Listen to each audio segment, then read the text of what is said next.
Brothers and sisters, Father Frank Pavone here, National Director of Priests for Life. Welcome to my daily diary update. Today I want to walk you through what I did on a Monday, November 15th, Tuesday the 16th, Wednesday the 17th, Thursday the 18th, and then Friday, Saturday, and Sunday the 18th, 19th, and 20th. So starting on Tuesday the 15th, this was one of the days where we were still having our monthly pastoral team meeting. I started very early in chapel doing mass, recording it for later broadcast.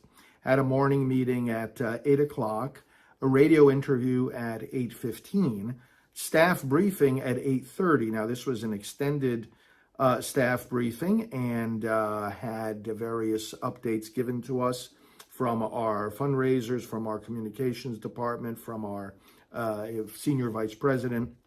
Right after that staff briefing, I went into the studio and had to tape a special spot to air during President Trump's announcement at night of his candidacy.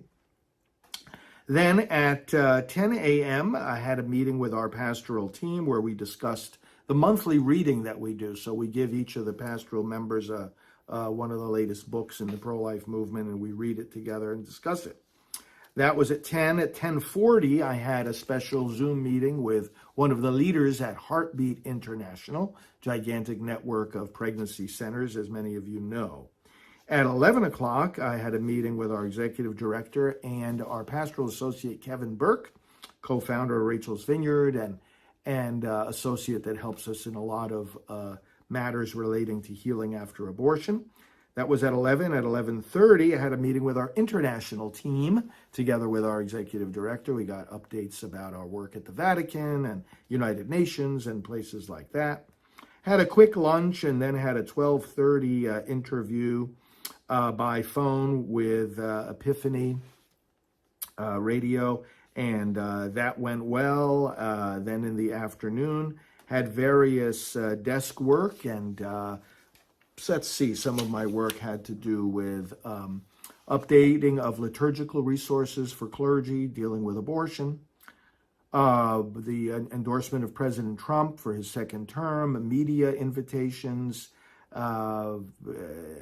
activities related to the protests that our coordinator of street activism had today at the Department of Justice, upcoming travels, planning of projects, and various administrative tasks like things relating to the building, giving different approvals, and so forth. At 4:15, I had to go back into the TV studio and get on to Newsmax for an interview there. Continued work at my desk into the evening, and then at a quick dinner, and then at 7:30, had the Good Shepherd Zoom call. This is for clergy across the country, where we give them training. So we were on for about an hour, and then Janet, our executive director, and I stayed on with one of the priests who was helping us in a couple of additional ways. So we had a meeting with him.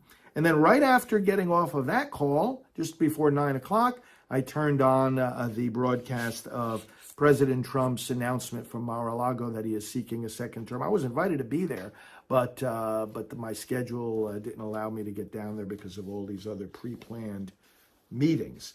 That was Tuesday, November the 15th. Wednesday, the 16th, let's see, here at the office, I started out with a lot of work at my desk and the usual administrative phone calls and staff morning meetings. However, the meetings were special ones in the studio because Father David Begany, one of our priest members, he is lives in Texas now, ministers in Texas, was here in order to tape programs for our Defending Life series for EWT, and we taped them right here in our studio. And so he was here. We got into the studio early in the morning. Our videographer from up in New Jersey was here. And so we spent the day taping episodes of Defending Life. That was exciting work. We're in the studio, just making sure that everything is just right for that TV program. Meanwhile, we had to break at 11:45 because I had another interview on Newsmax. So we used the studio in order for me to conduct that interview. And then in between programs, I would hop back and forth to my office to take care of certain matters via email, such as updating our election website. Let's see. I had a phone call in between a couple of the shows with somebody who is connected with Governor DeSantis administration. Welcomed some visitors during the course of the taping, again, in between programs. One of our staff was bringing some visitors around. I got a chance to greet them and talk with them. Building issues to approve, work, upcoming maintenance work, monthly statements, our approval of the text to go out to our monthly donors, approval of emails relating to the election, approval of appeals, getting the word out about President Trump's speech, upcoming trips, web updates, interviews, the Georgia runoff, getting communications out about that December 6th election, helping one of the priests who reached out to me for some assistance in his ministry and correspondence help as well for getting the right answers to people to their questions. Then, after all that, and after the taping of our Defending Life episodes, I went back into the TV studio at 4 p.m. and taped two half-hour programs for our Praying for America series. After that, after getting some more work done at my desk and getting some updates from staff, took Father David Begany to dinner, and we had a dinner meeting. We were talking mostly about the elections and moving forward on the political sphere.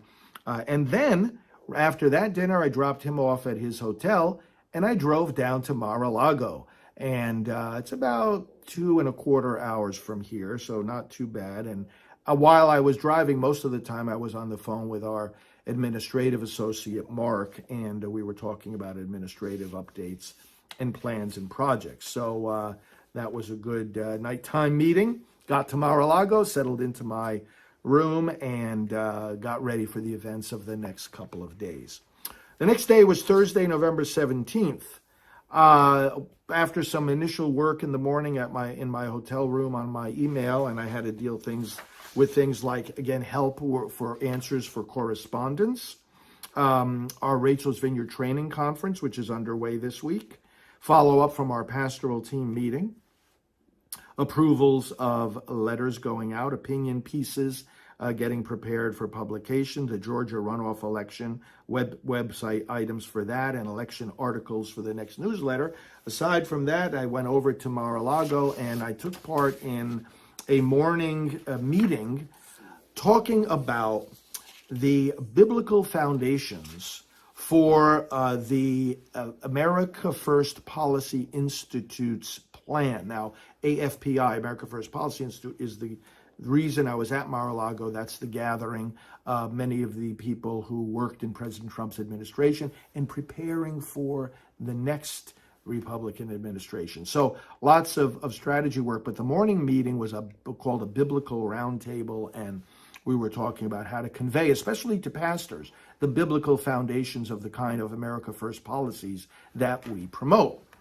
After that meeting, I went back to do more work at my hotel room during the lunch hour. I had a lot of things to catch up on along the lines of what I just told you, and then went back to Mar-a-Lago and had some afternoon and evening meetings. We had panel discussions, we had conversations about policy, we had updates from experts about the elections. It was really, really very, very good and intense meetings from like 4 in the afternoon all the way through dinner time.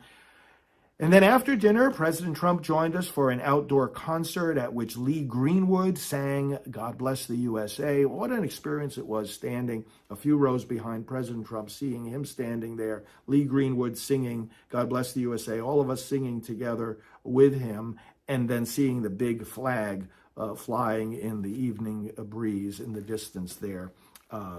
What an experience. So that was, and I got a chance to also connect after that with Chris Ruddy, the head of Newsmax. And so we were with some of his guests walking around and chatting. And he was, President Trump had invited everybody to come up to his terrace, and we had a little outdoor reception.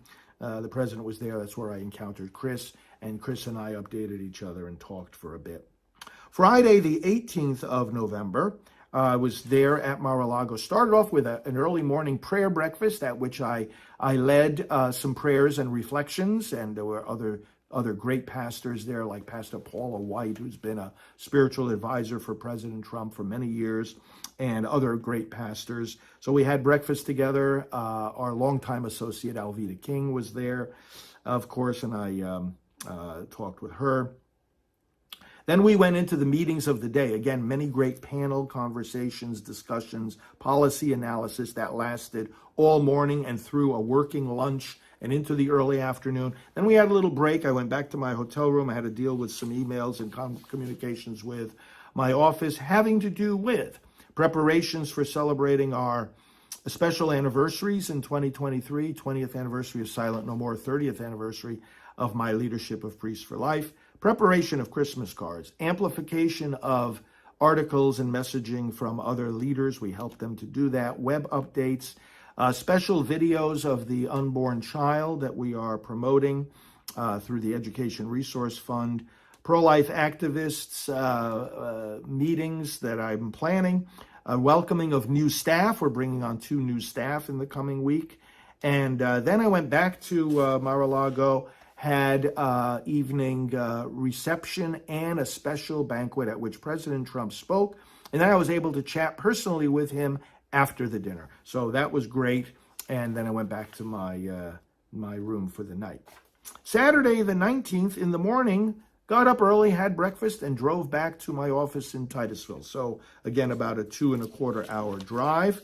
We got back into my office, settled in, had a lot of work to catch up on at my desk, unpacking, getting ready to pack again for the trip for Thanksgiving, and doing at my desk various work on the upcoming Georgia race, approval of appeal letters, planning of upcoming trips, preparing for spots that we need to tape, welcoming new employees, getting things ready for them, the 2023 plan, a lot of time looking ahead to the coming year, seeing what's going to be on the calendar, what our priorities are, and how we are to schedule certain key deadlines. That's always a very important work.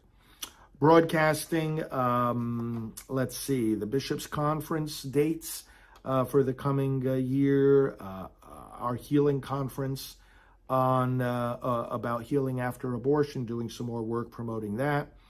Planning a special day of reparation for the baby whose abortion was broadcasted by National Public Radio.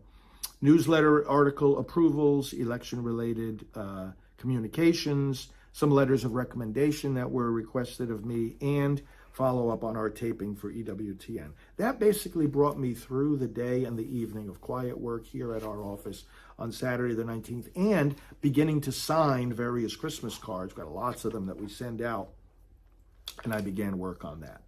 And finally, Sunday the 20th. What did I do on Sunday the 20th? I got up early, and I had some work here at my desk, preparing some web video work and Christmas cards, and approval of some business cards for our pastoral team. But then one of our interns came in, and starting at 8 a.m., we went into the TV studio, and I taped for an hour and a half a whole bunch of spots, liturgical resources for clergy, messaging on pro-life to go out on the internet and social media and our broadcasting. So we did that taping for spots. Then I got ready to say the Mass, and the broadcast Mass started at 10 a.m. for the Feast of Christ the King. So I gave a strong homily there, and we had the Mass broadcasted. Then went back to my desk, and I had work to do regarding the midterm follow-ups, the e-blasts, approval of emails going out, follow-up work for the AFPI, America First Policy Institute, plans for proposals for a bus tour to take place next year, following up on things related to my invitation from Ave Maria University to speak to the students on pro-life, and then planning for a seminar on healing after abortion, together with our team and with one of the psychiatrists that helps out with Rachel's Vineyard. So that work took me through really the rest of the day, signing of a lot of cards, of course, being a Sunday, a little bit of extra time for just prayer and reflection, checking in with with family and taking of course, my walk each day for a good exercise. And that brought me to the end of Sunday, the 20th. Had some interaction with our technology team, a couple of things they needed me to do here in the building. So that was my daily update for these days, and I hope you are doing well in your own activity for pro-life. Thank you for all that you do.